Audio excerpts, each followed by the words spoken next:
اس نے ایک جھٹکے سے اسے چھوڑا تو ہاشم کی پیشانی پر پہلی دفعہ فکر چمکی، لیکن پھر کچھ بھی بولنے کا موقع دیے بغیر اہلکار اسے گھسیٹتے ہوئے باہر لے گئے۔ بختیار نے ایک قہر آلود نگاہ اس پر ڈالی اور پھر اندر کی جانب بڑھا۔ شازیہ جو نگار بیگم کے ساتھ دروازے میں ٹکی کھڑی تھی، اس کے ایسے جارحانہ سے انداز کو دیکھ کر وہ بے ساختہ پیچھے ہوئی۔ اسے کیا پتا تھا کہ اسے اس کے بھائی کے کیے گئے اعمال کی سزا ساری زندگی بھگتنی تھی۔ دوسری جانب جاسم کے اپارٹمنٹ میں صبح کی مخصوص چہل پہل تھی۔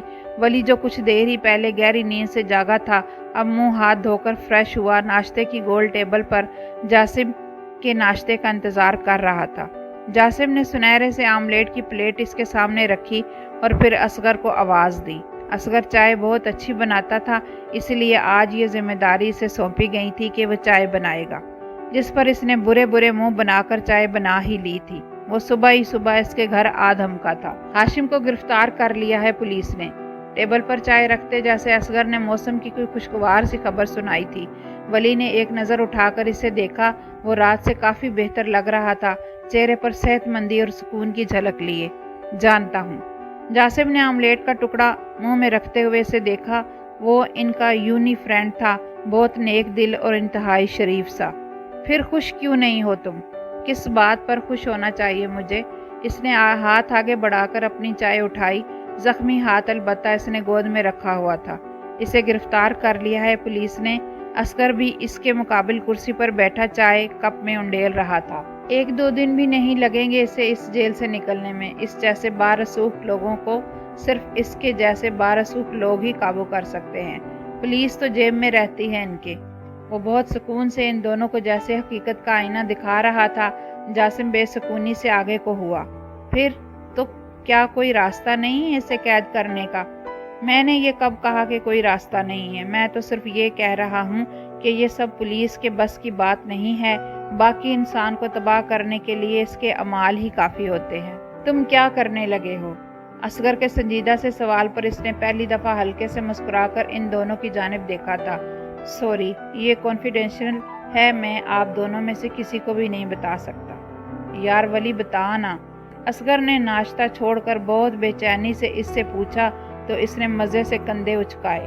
تمہارے بابا کو پتا ہے، ان سے پوچھ لینا جا کر۔ چلو اس کے تو بابا کو پتا ہے، لیکن مجھے کون بتائے گا؟ جاسم کو اپنا نظر انداز کیا جانا کچھ پسند نہیں آیا تھا۔ تمہیں کیا کرنا ہے جان کر؟ چپ کر کے ٹانکے لگاؤ بس لوگوں کی کھال میں۔ اصغر نے ہنس کر کہا تو ولی بھی ہنس دیا۔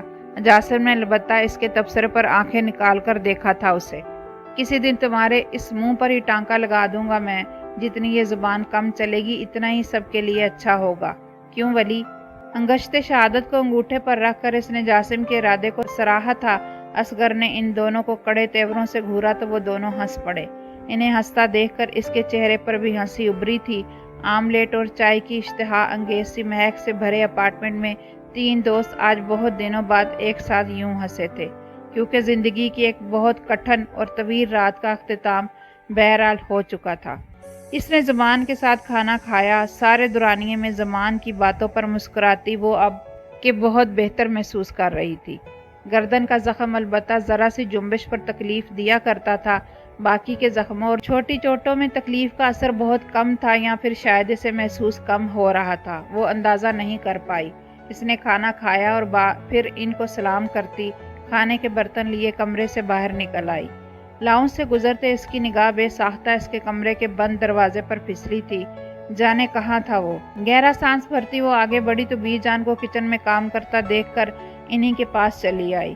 بختیار کی ساری باتیں یقیناً وہ بھی سن چکی تھی اور اب اس سے رخ پھیرے کھڑی تھی۔ اس کا سامنا کرنا ان کے لیے مشکل ہو رہا تھا۔ بی جان، اس نے پاس جا کر انہیں پکارا، پھر سلیب پر برتن رکھتی ان تک آئی۔ انہوں نے خواہ سنہری ہوتی پیاز میں چمچ چلایا تھا۔ بی جان، اس نے اب کے انہیں کندھوں سے تھام کر اپنی جانب نرمی سے گھمایا تو دھک سے رہ گئی۔ ان کی خوبصورت آنکھوں میں بے تحاشا آنسو جمع تھے اور پلکوں پر تو اتنا پانی لدا تھا کہ حد نہیں۔ بی جان کیا ہوا ہے؟ اس نے بوکھلا کر ان کا چہرہ دوبارہ اپنی جانب پھیرا تھا۔ بختیار نے جو کچھ بھی کہا ہے بچے، مجھے سمجھ نہیں آ رہا کہ اس سب کے بعد تمہارا سامنا کیسے کروں۔ وہ کیسے اتنی گھٹیا بات کر سکتا ہے؟ اسے میں نے یہ تو نہیں سکھایا تھا۔ میں نے تو کبھی اس میں اور ولی میں فرق نہیں کیا، پھر کہاں سے بھر گیا ہے اس کے اندر اتنا زہر؟ اسے اور ولی دونوں کو ہر نوالا کلمہ پڑھ کر کھلایا ہے، دونوں کو قرآن سناتے سناتے بڑا کیا ہے میں نے تو عمل۔ پھر کیوں ہے ایسا کہ ایک ریشم ہے اور دوسرا ٹاٹ، ایک عزت کا محافظ ہے تو دوسرا سر سے چادر کھینچنے کی باتیں کرتا ہے، ایک زخم سمیٹتا اور دوسرا زخم دیتا ہے۔ میں نے تو کبھی فرق کی کسی لکیر کو ان دونوں کے درمیان نہیں آنے دیا، پھر یہ سب اس نے کہاں سے سیکھ لیا؟ مجھے لگتا ہے میرا دل پھٹ جائے گا عمل اسے ایسے دیکھ کر۔ مجھے نہیں سمجھ آ رہا کہ مجھے اسے کیسے سمجھانا چاہیے۔ ایک ماں اپنی زندگی بھر کی ریاضت کو ضائع ہوتے دیکھ کر بلبلا اٹھی تھی۔ ہاں، اب ان کی برداشت سے بھی سب کچھ باہر ہونے لگا تھا۔ اس نے دکھ سے انہیں دیکھا اور پھر آہستہ سے انہیں اپنے گلے لگایا۔ یہ ہمت اسے ہی کرنی تھی، اچھی بیٹی اسے ہی بننا تھا۔ اس کے والدین بوڑھے ہونے لگے تھے اور انہیں اب سنبھالنا اس کی ذمہ داری تھی۔ ان کے ہر آنسو کو سمیٹنا اب اس کے کندھوں پر آ گرا تھا۔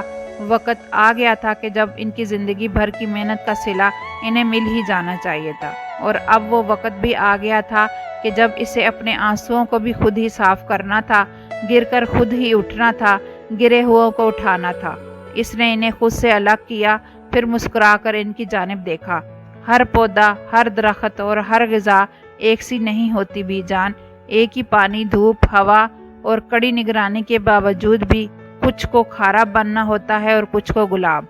یہ انسان کے بس کی بات نہیں بھی جان، یہ تو اللہ کے کام ہوتے ہیں کہ کسے ببول بنا دے اور کسے ریشم عطا کرے۔ آپ نے زندگی بھر دھوپ میں اپنی پشت جلا کر انہیں سنوارا ہے، لیکن جن کا مقدر ہی کانٹے ہوں وہ پھول نہیں بن سکتے، کبھی بھی نہیں بن سکتے۔ بی جان نے اپنی آنکھیں دوپٹے سے صاف کی اور اسے سن رہی تھی کہ ولی کو گھنا درخت بن کر آپ پر سایہ فگن ہونا ہی تھا، اور بھاجی کو اپنی شاخ تمازت میں جلا کر ایک اجاڑ درخت کی صورت ہی اختیار کرنی تھی۔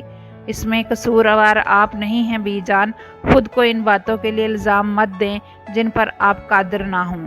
مسکرا کر اس نے ان کی دونوں بھیگتی آنکھوں کو نرمی سے اپنے انگوٹھوں سے صاف کیا اور پھر انہیں زور سے بھینچ کر گلے لگایا۔ اب بس بھی کریں رونا دھونا، کیا پکا رہی تھی آپ میرے لیے؟ سوپ تھا شاید، جلدی کرے نا، پھر بھوک لگی ہے مجھے۔ وہ ہنس کر ہانڈی کی جانب پلٹی تھی۔ ابھی تو کھانا کھایا ہے تم نے، پھر سے بھوک لگ گئی؟ سمجھا کرے نا بی جان، سوپ کی بھوک لگی ہے مجھے، اب جلدی سے بنائیں پلیز۔ میں اپنے کمرے میں جا رہی ہوں، تھوڑا ریسٹ کروں گی، اور اب آپ نے رونا نہیں ہے، ٹھیک ہے؟ میں چلتی ہوں۔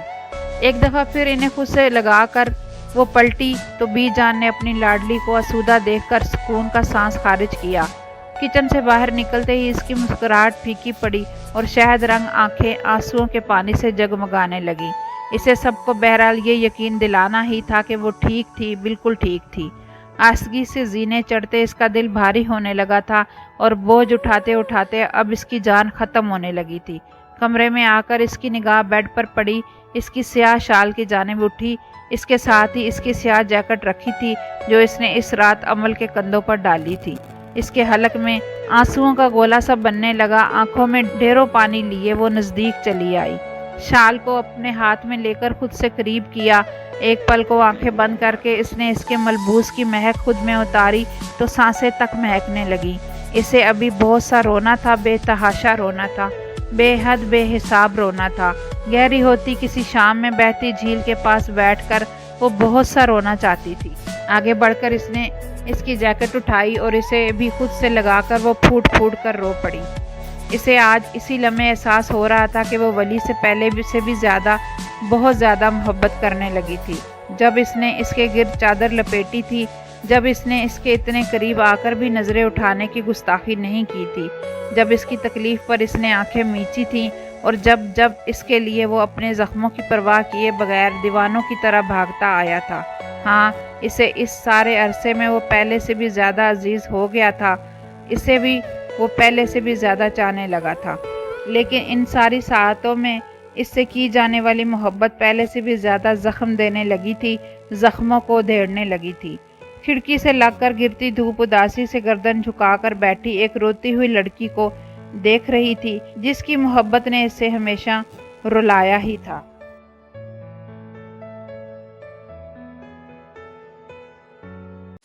ہوپفلی آپ نے آج کی ایپیسوڈ انجوائے کی ہوگی، اور اسٹوری آپ کو کیسی لگ رہی ہے، ناول آپ کو پسند آ رہا ہے کہ نہیں، کامنٹ میں اپنی قیمتی آرا کا اظہار کریں. I'll be waiting for you guys. اور کوئی بھی ناول کی ریکویسٹ نہیں، حکم آپ لوگ کرنا چاہیں تو ضرور کر سکتے ہیں. ہم لوگ پوری کوشش کریں گے کہ آپ کی پسند کا ناول اپلوڈ کریں. سو ملتے ہیں نیکسٹ پارٹ میں. اپنا خیال رکھیے گا. اللہ حافظ.